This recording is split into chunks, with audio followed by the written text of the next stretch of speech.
Hello guys, very good evening. जैसा कि आप लोग थंबनेल में देख रहे हैं, हेलो आज हम लोग बात करने वाले हैं Redler conveyor and its carrying capacity calculation. Redler conveyor क्या होती है और इसकी कैरिंग कैपेसिटी कितना मटेरियल ट्रांसफ़र करेगी, इसकी कैपेसिटी क्या है किसी कन्वेयर रेडलर कन्वेयर की। इसके कैलकुलेशन फार्मूला से हम स्टेप बाय स्टेप समझेंगे। तो सबसे पहले हम लोग देख लेते हैं कि रेडलर कन्वेयर एक्चुअली होती कैसी है।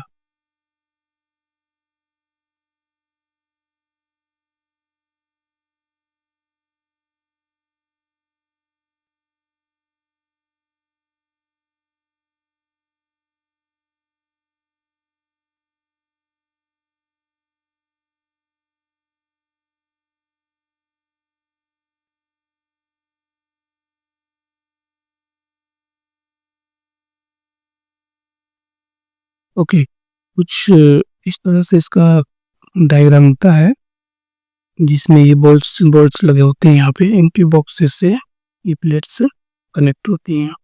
इनकी ये हाइट होती है, कन्वेयर प्लेट्स की हाइट।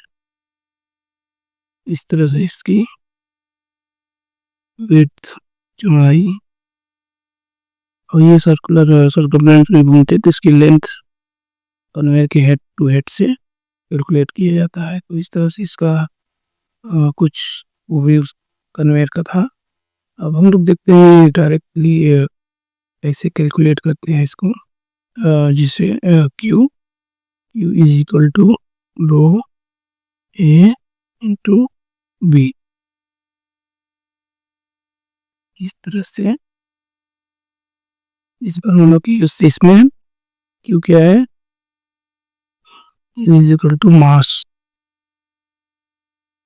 मास किलो। ये हुई होगा केजी पर सेकेंड। इसी हिसाब से रो है bulk density,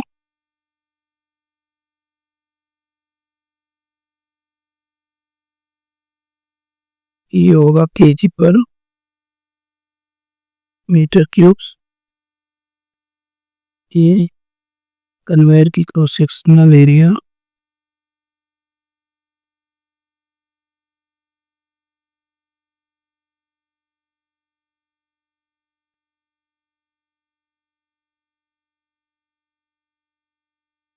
conveyor cross sectional area and V conveyor speed. Area होगा मीटर में, मीटर स्क्वायर में, एंड इस conveyor speed is metre per second. तो इस फॉर्मूला से हम लोग कन्वेयर की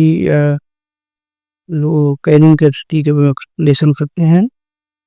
यदि टन पर आवर्स में से कैलकुलेट करना चाहे तो ये हो जाएगा ये formula, rho A V into 3.6।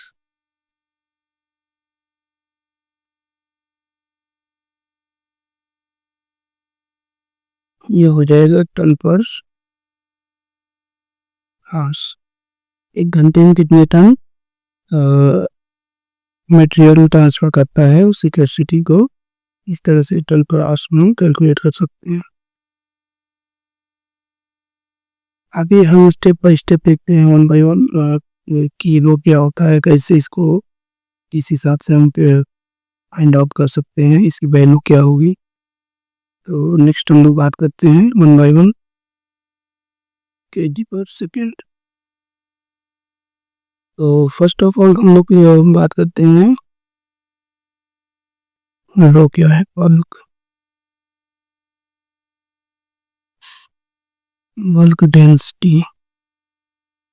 रो किस मटेरियल के लिए क्या होता है, हम एग्जांपल ले लेते हैं जैसे कोट।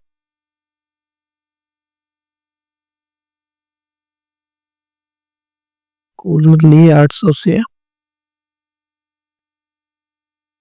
900 केजी पर मीटर की होगा इसका। इसी इसी हिसाब से सैंड सैंड का 1600,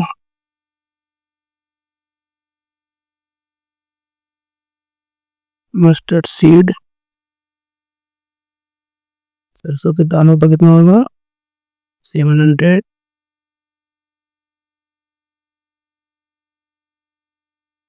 मस्टर्ड केक 500, एवरेज ये इसके आगे पीछे हो सकता है क्योंकि एवरेज है केजी पर मीटर क्यूब। ये एवरेज वैल्यू हम बता रहे हैं एक्चुअली, इससे थोड़ा आगे पीछे हो सकता है केजी पर मीटर क्यूब। तो इस हिसाब से कुछ एग्जांपल थे इसमें जिसकी और अगर किसी मटेरियल की बल्क डेंसिटी देखनी है तो आप सिंपली गूगल पे जाके शीट से हम देख सकते हैं कि इसकी बल्क डेंसिटी वैल्यू किस मटेरियल की कितनी होती है। Next area,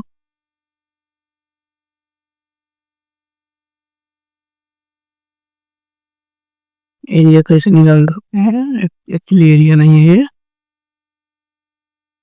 cross sectional area है।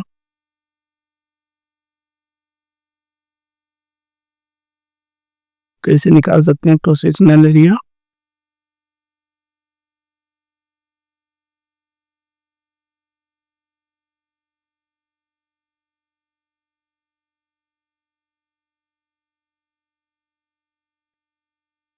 ओके। हमने भी कन्वेयर का ये इस तरह से बनाया था।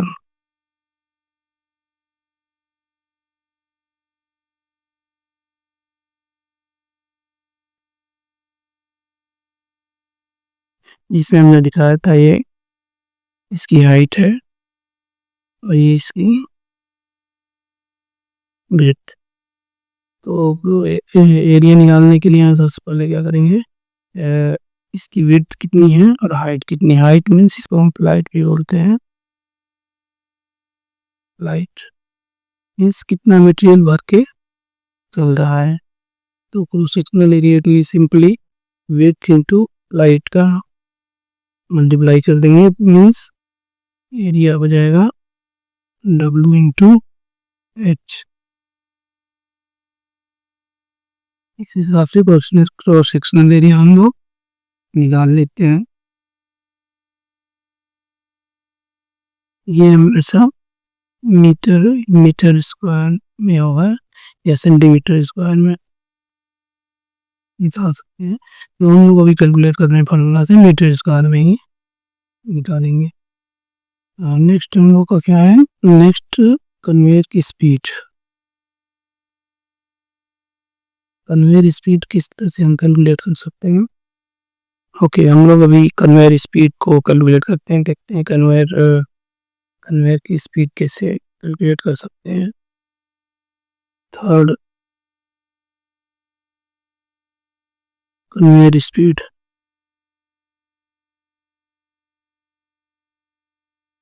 V।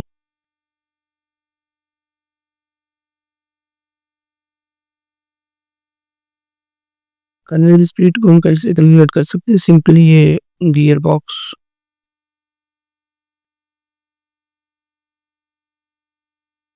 Output RPM, output shaft,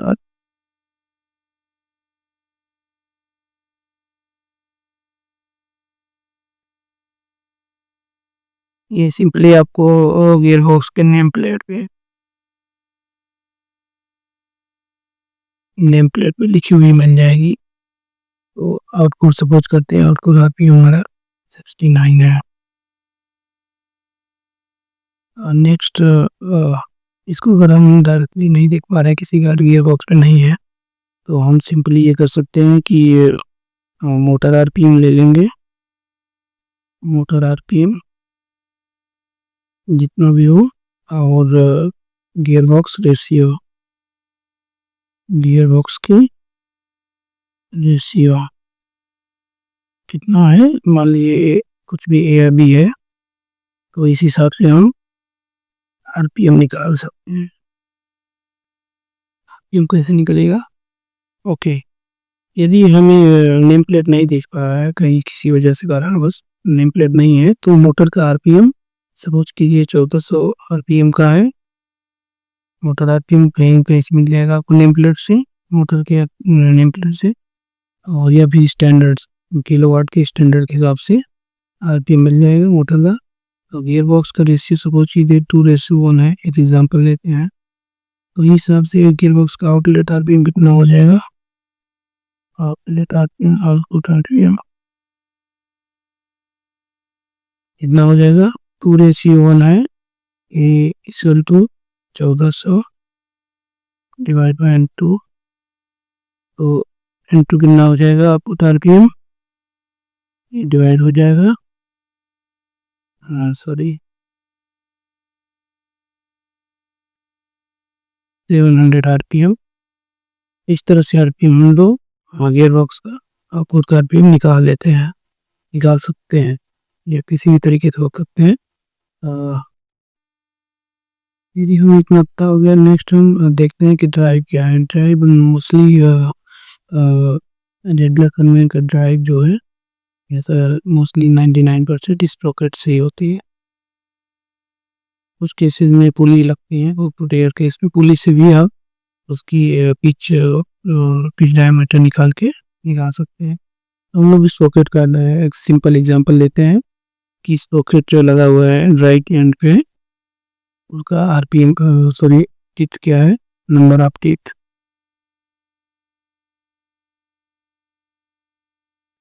तो इस सॉकेट पे दाहिने एंड पे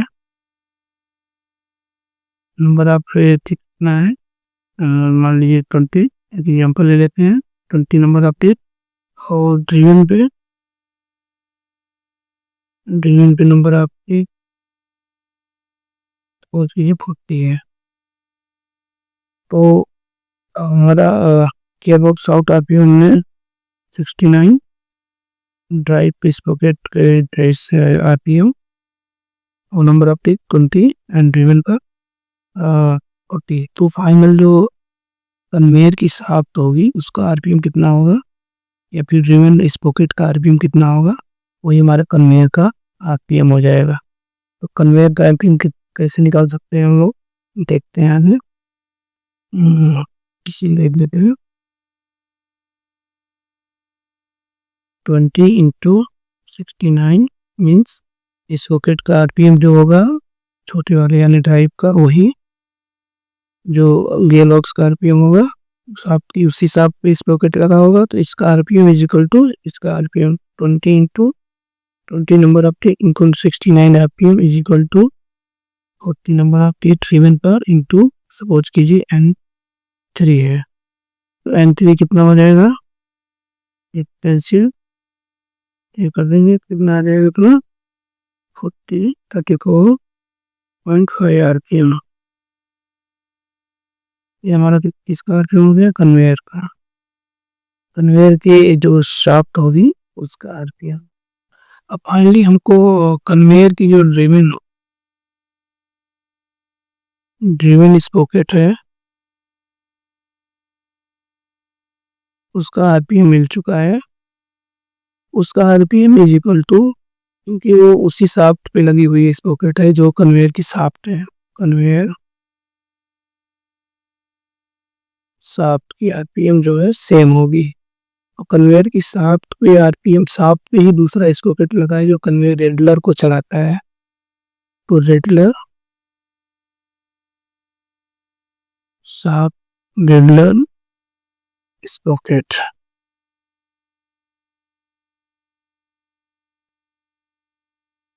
इन तीनों का आरपीएम जो है सेम होगा। कंफ्यूज नहीं होना है, सिंपल हम समझते हैं। जो ड्रिवन स्पॉकेट है जो कन्वेयर पे लगा हुआ है मेन शाफ्ट पे, उसका आरपीएम क्योंकि इसी शाफ्ट पे एक ही शाफ्ट फिगर हम देख लेते हैं। जैसे एक शाफ्ट है मान लीजिए, क्लियर हो जाएगा। ये गियर बॉक्स है, ये इसका स्पॉकेट है, इसका स्पॉकेट है ये, और जो कन्वेयर को शाफ्ट को चलाता है, कन्वेयर के रेगुलर को चलाता हुआ है, ये बेयरिंग हो गई, ये बेयरिंग हो गई। तो जो गियर बॉक्स का आउटपुट आरपीएम हमने निकाला था 69 था, 69 इक्वल टू इसका भी 69 हो जाएगा। और इसमें नंबर आपके 20 थे, इसमें नंबर आपके 40 थे, तो इसका आरपीएम कितना आया था 35.5 34 सॉरी 34.5 आरपीएम। तो जो इसका आरपीएम होगा वही शाफ्ट की आरपीएम होगी, क्योंकि इसी शाफ्ट में लगा हुआ है। और जो शाफ्ट का आरपीएम होगा वही स्प्रोकेट का आरपीएम होगा, मेन जो ड्राइव रेडलर को चला रहा है। तो क्लियर है, वो मेन शाफ्ट की जो स्प्रोकेट इस पे लगा होगा, इसका आरपीएम इक्वल टू इसका। क्लियर है, ड्रिवन शाफ्ट ये हो गई, इसका RPM is equal to conveyor shaft जो मेन शाफ्ट लगी है, क्योंकि एक ही शाफ्ट उसी शाफ्ट लगी है, तो इसका RPM is equal to Redler sprocket, ये बड़ा वाला जो रेडलर को चलाता है, क्योंकि इसी शाफ्ट पे लगा हुआ है, तीनों का आरपीएम सेम होगा। सिंपल है। अब तीनों का आरपीएम कितना हमने निकाला 34.5, ये आरपीएम को फाइनली मिला। अब सपोज कि ये नंबर आप डेट जो है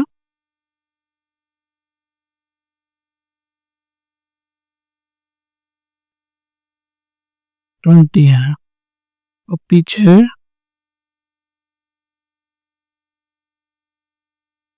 4.8 है मैम, ये मीटर में हो जाएगा कितना 0.051 मीटर पिच। तो इसका सर्कमफ्रेंस हो जाएगा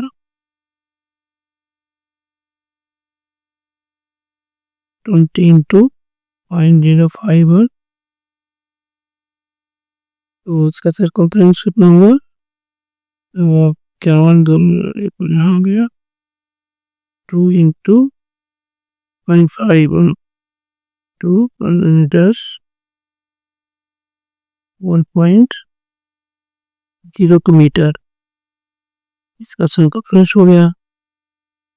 अब सर्कमफ्रेंस इसका 1.02 मीटर आ गया।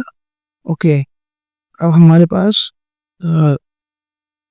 शाफ्ट का आरपीएम है, इस पर फाइनल स्प्रोकेट का आरपीएम है 34.5 और नंबर ऑफ टीथ सर्कमफ्रेंस चूंकि एक चक्कर में 1.002 मीटर घूमेगा। यदि एक चक्कर यहाँ से स्टार्ट किया और घूम के यहाँ से इस तरह से आया, तो ये यहाँ तक आने में 1.02 मीटर ये ट्रेवल करेगा। तो हमारा आरपीएम कितना है 34, तो फाइनल हम बोल सकते हैं final RPM, final conveyor speed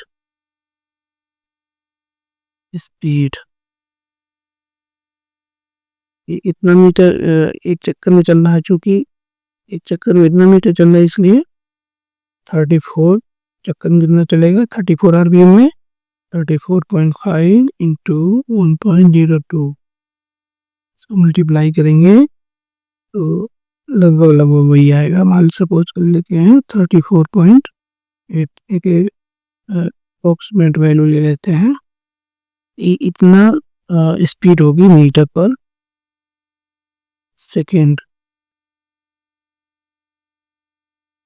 इतनी स्पीड से ये चलेगा। और सॉरी मीटर पर मिनट।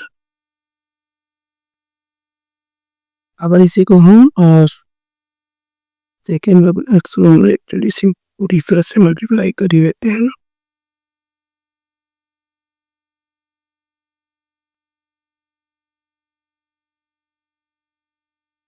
इसे हम आएगा एक्चुअली 34.5 ले लेते हैं मीटर पर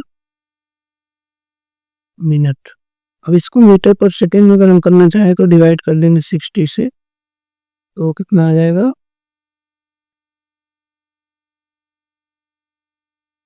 3.45 डिवाइड बाई 6 0 36 42 इतना मीटर पर सेकंड। फाइनल कन्वेयर की स्पीड हमारी कितनी आई? 0.57 मीटर पर सेकंड। तो हमने अभी क्या क्या पता चल गया? हमें बल्क डेंसिटी पता हो गई, एरिया पता हो गया और फाइनली कन्वेयर की स्पीड पता हो गई। तीनों चीज हमें पता हो गया तो हम फाइनली अभी वो कन्वेयर की जो कैरिंग कैपेसिटी है या कैलकुलेशन से कैरिंग कैपेसिटी निकाल सकते। तो ठीक है, हम लोग स्टार्ट करके निकालते हैं आगे। कैसे निकाल सकते हैं एक एग्जाम्पल में हम लोग लेंगे। एक बार थोड़ा रिवाइज कर लेता है। तो हमने पहला क्या निकाला?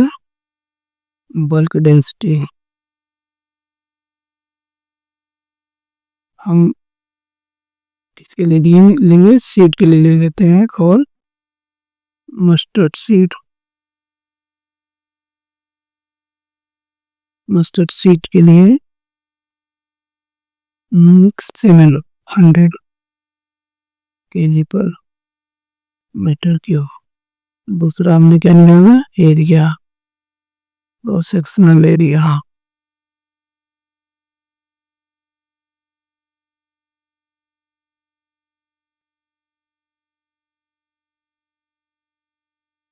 क्रॉस सेक्शनल एरिया तो हमने फाइल में कितना निकाला था? क्रॉस सेक्शनल एरिया हमारा उसकी विड्थ W इंटू H ये थी।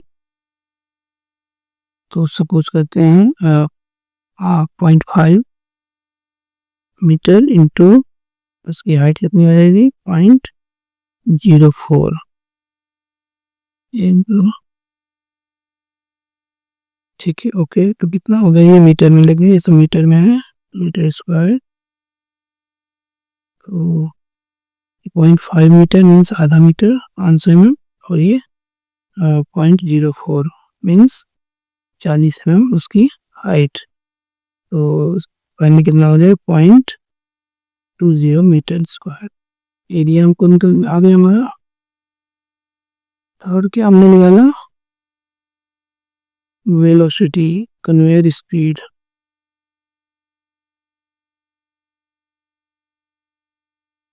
तो हमने फाइनली कन्वेयर स्पीड कितना निकाला था? 0.57 मीटर पर सेकेंड। हमारी 3 वैल्यू निकली।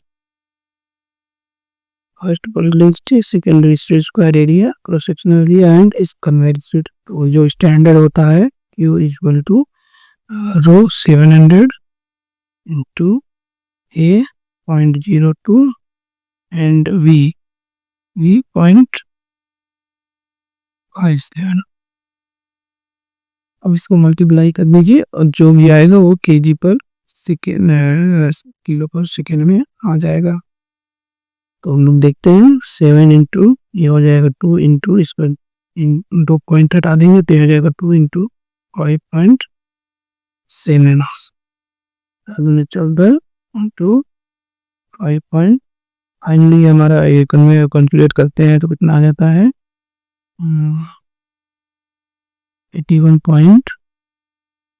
ये कितना हो जाएगा मीटर पर, सॉरी ये कैपेसिटी है तो केजी पर सेकेंड। तो हमारी फाइनली जो है कन्वेयर की कैरिंग कैपेसिटी कितना आ गया? 1 सेकेंड में 81 kg कन्वे कर देगी। ओके, अगर हम इसी को टन पर आवर्स में कन्वर्ट करना चाहें तो 3.6 का मल्टीप्लाई कर लेंगे तो ये जो वैल्यू आएगी वो टन पर आवर्स में आएगी 294.48। ये टन पर आवर्स।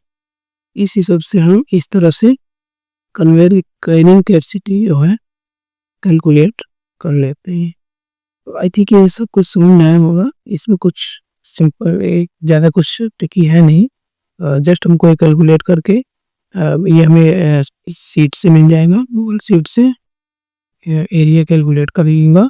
कैलकुलेट करने के लिए सिंपली कन्वेयर की विड्थ इनटू उसकी हाइट इन साइड मल्टीप्लाई करके एरिया निकाल लेंगे। थोड़ी सी तो गिरती है कन्वेयर की स्पीड निकालना, कन्वेयर की स्पीड हम निकाल ली। इस तरह से पूरा हमने प्रोसेस डिफाइन कर दिया है। फैक्टर सी एफ, इसको देखते हैं, अगर 0 है तो कोफिशिएंट वैल्यू जो होगी 1 होगी। 0 से सॉरी यदि 5 से 10 है तो कोफिशिएंट वैल्यू हमें 9.01 से 0.95 लेंगे। यदि 10 से 15 डिग्री है, इसका एंगल ऊंची है कन्वेयर, ये हॉरिजॉन्टल ये है, ये थीटा। थीटा की वैल्यू जैसे जैसे बढ़ेगी इसकी इफेक्टिवनेस कम होती जाएगी। इस हिसाब से 15 से ये होगा 0.802 0.90। 15 से अगर 20 है या 25 है तो कोफिशिएंट वैल्यू क्या होगी 0.65 टू 0.80। 25 से 35 डिग्री है तो इसकी वैल्यू होगी 0.50 से 0.65। मोर देन 35 है, यदि मोर देन 35 डिग्री है तो इसको क्या है, ये रिकमेंडेशन नहीं दिया जाता है, नो रिकमेंड, इसको रिकमेंड नहीं किया जाएगा कि इससे ज़्यादा डिग्री दिया जाए। तो इस हिसाब से ये उसका है। अगर इंक्लिनेशन का हम जैसे इंक्लिनेशन का यदि हमें जस्ट कैपेसिटी निकालनी हो तो उसका लिए फार्मूला क्या था, Q is equal to Q inclination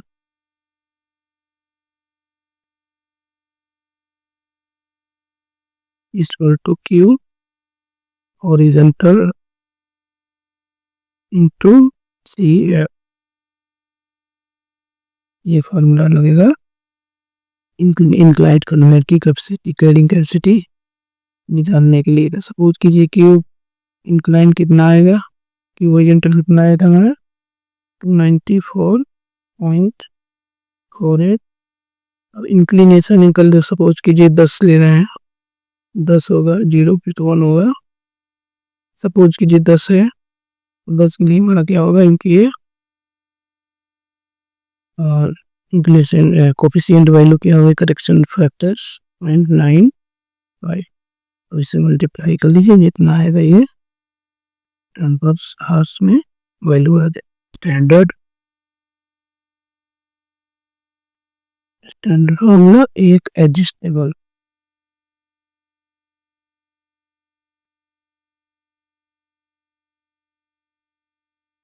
with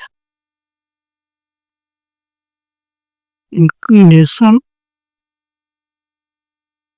angle क्या था वो, Q इंक्लाइंड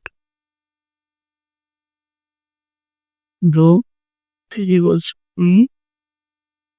रो K V into 3.6 into C F को करेक्शन वैल्यू, करेक्शन फैक्टर,